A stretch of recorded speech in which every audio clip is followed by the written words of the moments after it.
dates.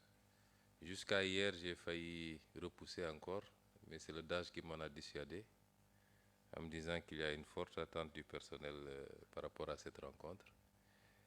Et je comprends tout à fait, mais vous comprendrez également que les conditions dans lesquelles la prise en main de l'État a dû se faire ont été des conditions assez délicates.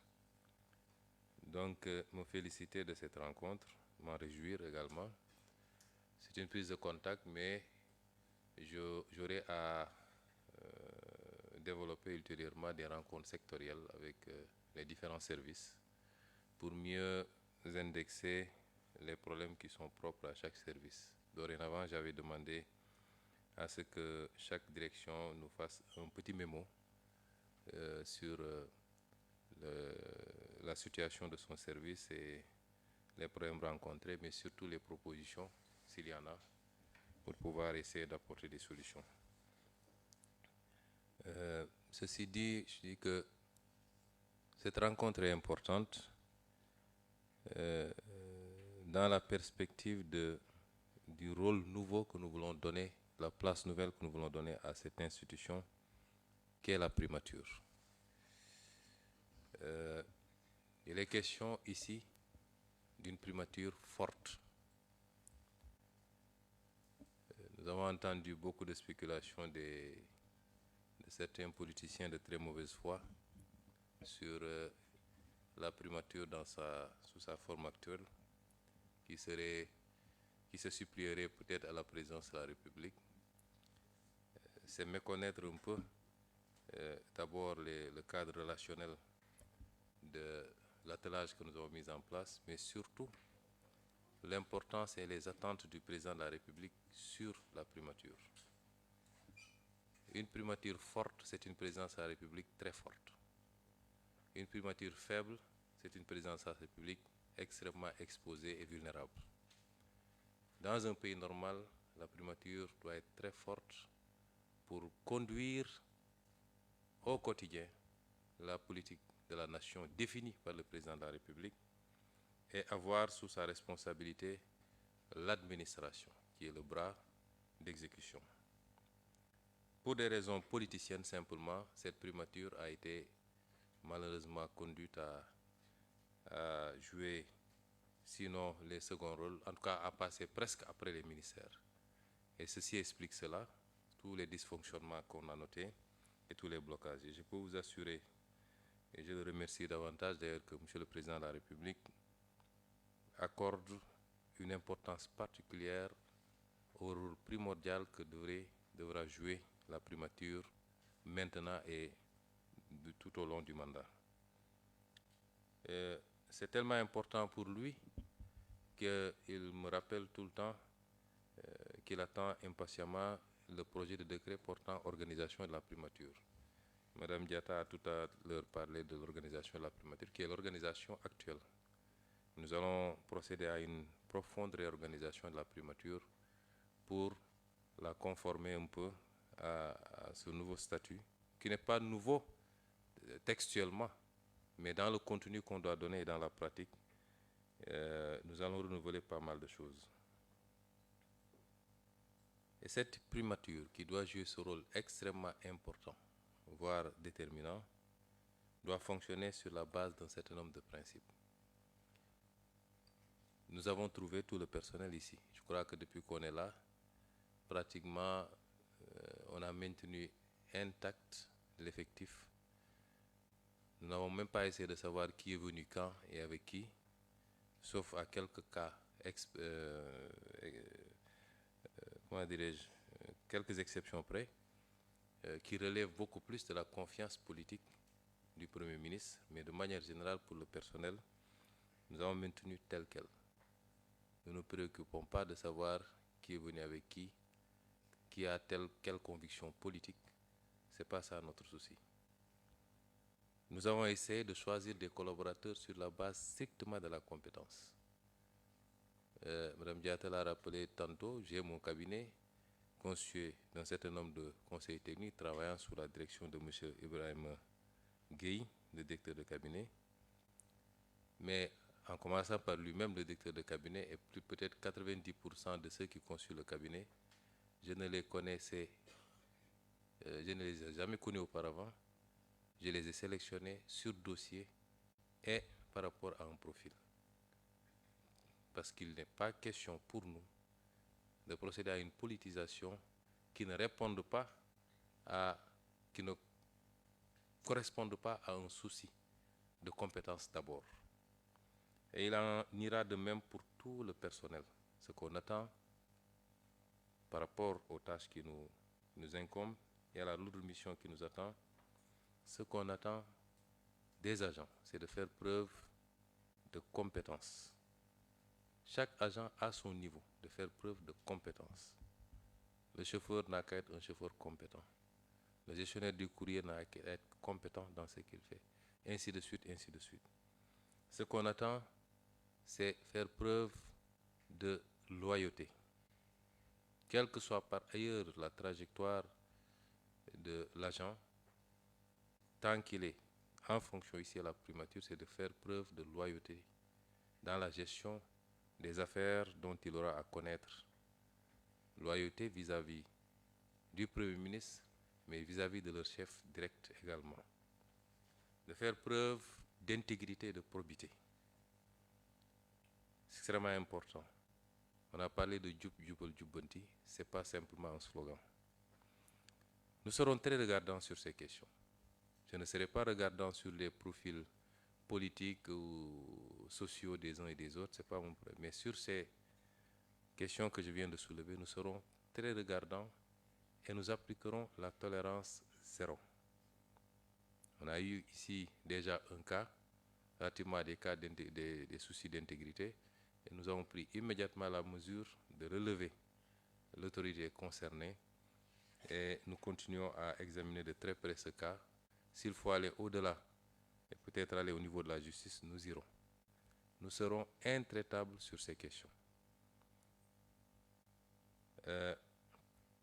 C'est un rôle extrêmement important qui est attendu de la primature, particulièrement dans la perspective, bientôt, en tout cas durant ce mois de septembre, nous le souhaitons, de la présentation au Sénégal et au monde des nouveaux référentiels.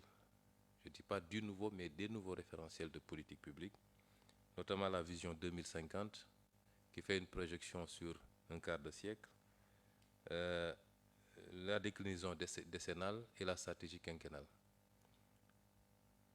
Ce travail qui est en train d'être fait et finalisé est un travail extrêmement important, qui va nécessiter de chacun d'entre nous un changement dans les paradigmes, dans les comportements, dans la façon de travailler. L'administration doit être modernisée. Elle doit être mise au service du développement. Et pour ce, il nous faut nous débarrasser d'un certain nombre de pratiques que nous tous, en tant que fonctionnaires, connaissons, dénonçons quelquefois pour certains. Cela fera l'objet de beaucoup de communication, de la formation certainement, mais il faudra qu'on aille vers ça. Et c'est pourquoi je veux rassurer tout le monde. Nous avons entendu parler de motion de censure, faire tomber le gouvernement. Il n'y aura pas de motion de censure. Il y a des politiciens complètement dépassés par les événements, appuyés par leur presse. Mais je puis vous assurer qu'il n'y aura pas de motion de censure d'ici le 12 et que le 12, s'il plaît à Dieu, ces gens auront autre chose à faire que d'être députés à l'Assemblée nationale.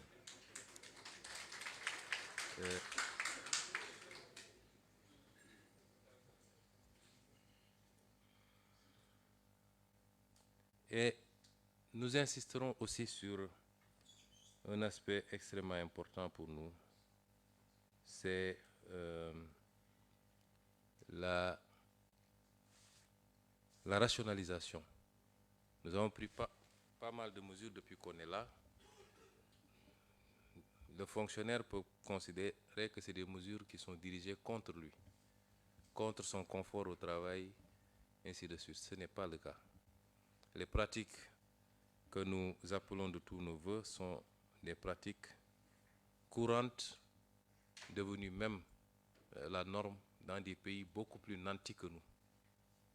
Quand on dit qu'il faut rationaliser sur un certain nombre de consommations que les gens peuvent partager, mettre les imprimantes en réseau au lieu d'acheter une imprimante pour chaque bureau, avoir une pièce pour y mettre les machines à café, toutes les autres commodités que tout le monde peut utiliser. Vous allez dans tous les pays développés, ça se passe comme ça. Pourquoi les pays qui sont les moins avancés comme les nôtres peuvent continuer à dépenser des milliards et des milliards pour des commodités qui peuvent être gérées en partage sans nuire à la consommation individuelle de chacun. C'est ce souci qui guide de manière générale la politique de l'État. Nous allons bientôt terminer l'étude sur la rationalisation des directions générales, des agences d'exécution.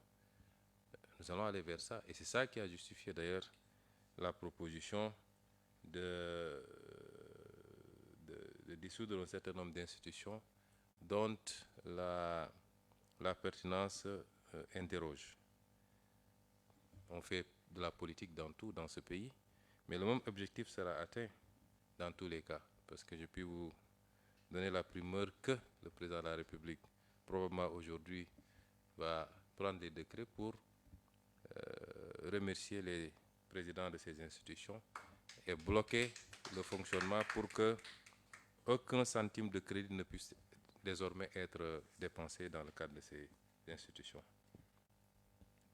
Et c'est ce souci qui nous anime quand on pose le débat sur la reddition des comptes, qui va démarrer maintenant, cette semaine même, et qui va s'étaler autant qu'il faudra. Les gens ne peuvent pas se permettre n'importe quoi à coût de milliards sur le foncier bâti, sur les marchés publics, les marchés classés secret défense, sur les concessions, et j'en passe, à tous les domaines. Amasser des milliards, et on sait dans quelles conditions une partie de ces fonds ont été expulsés du pays, et penser qu'ils peuvent en sortir indemnes. Et c'est pourquoi d'ailleurs on a pris des mesures conservatoires pour que certains ne puissent pas sortir du pays désormais. Il y en a 3 ou 4 qui ont pu s'échapper, mais s'il faut aller les tirer par les orteils, ils reviendront. Mais nous prendrons toutes les dispositions pour que pour que justice soit faite et que l'argent qui appartient au peuple soit ramené. Ce n'est pas de la léthargie, ce n'est pas de la lenteur, c'est qu'on prenait le soin de bien faire le travail. Et je crois que dans les jours à venir, c'est par dizaines qu'ils devront rendre compte. Si je dis tout ça, c'est pour insister. Ça ne doit plus se reproduire. Et rien n'est à sous-estimer. Une corruption de 100 000 francs et une corruption de 100 millions, pour moi, c'est de la corruption, c'est-à-dire du détournement de destination par rapport à l'utilité publique, à l'intérêt général. Ce n'est pas acceptable. Et si on considère qu'on ne sera pas tolérant avec ces pratiques qui ont pu se faire dans le passé, nous ne le serons pas également à partir de maintenant et sous notre régime. Ce ne sont pas c'est pas de l'intimidation, mais je veux insister pour que chacun d'entre nous, en ce qui le concerne, essaie de s'organiser pour se suffire de ce qu'il gagne normalement, légalement, légitimement et honnêtement, et ne pas se livrer à certaines pratiques. C'est extrêmement important. C'est à ce prix seulement que nous allons opérer les changements qualitatifs attendus par les Sénégalais. Et la perception que les Sénégalais se font de leur administration, se font de leurs autorités. Et la primature doit donner l'exemple, parce que c'est la mère des administrations. C'est la tête de pont.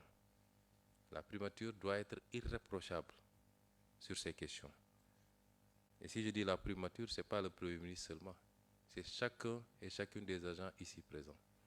Et j'attends énormément de vous par rapport à ces aspects-là. Mais évidemment, si on demande autant aux agents, il faut que nous travaillions également à vous mettre dans les meilleures conditions de travail. Ça, j'ai entendu les complaintes du syndicat. J'ai été syndicaliste moi-même, Madame Diatta et Monsieur Mbaye. Nous avons entendu, et depuis qu'on est là, notre principal souci, c'est les conditions de travail. Nous avons besoin juste d'un peu de temps pour stabiliser les choses, mais on y travaille. Pour nous, quand j'ai demandé un certain nombre d'éléments à Madame Diatta, j'ai été un peu gêné de voir un peu les niveaux de rémunération à la primature. Un peu gêné. Et je pense qu'on ne peut pas avoir une administration comme la primature qui est censée être chef de toutes les administrations avec ces niveaux de rémunération. Et sans prendre un engagement ferme, en bon syndicaliste que j'ai été, j'ai pu vous promettre qu'on va déployer toute l'énergie qu'il faut pour améliorer ça de manière substantielle. Aussi bien au niveau de la rémunération que des mesures d'accompagnement pour les conditions matérielles de travail. La restauration, nous sommes en train de mettre les bouchées doubles pour pouvoir l'ouvrir et l'adosser à une subvention. Mais il faut organiser les choses. J'ai posé quelques questions. Je crois qu'il y a une association pour les femmes qui travaillent à la primature. Mais il faut aller de manière plus large, nous permettre.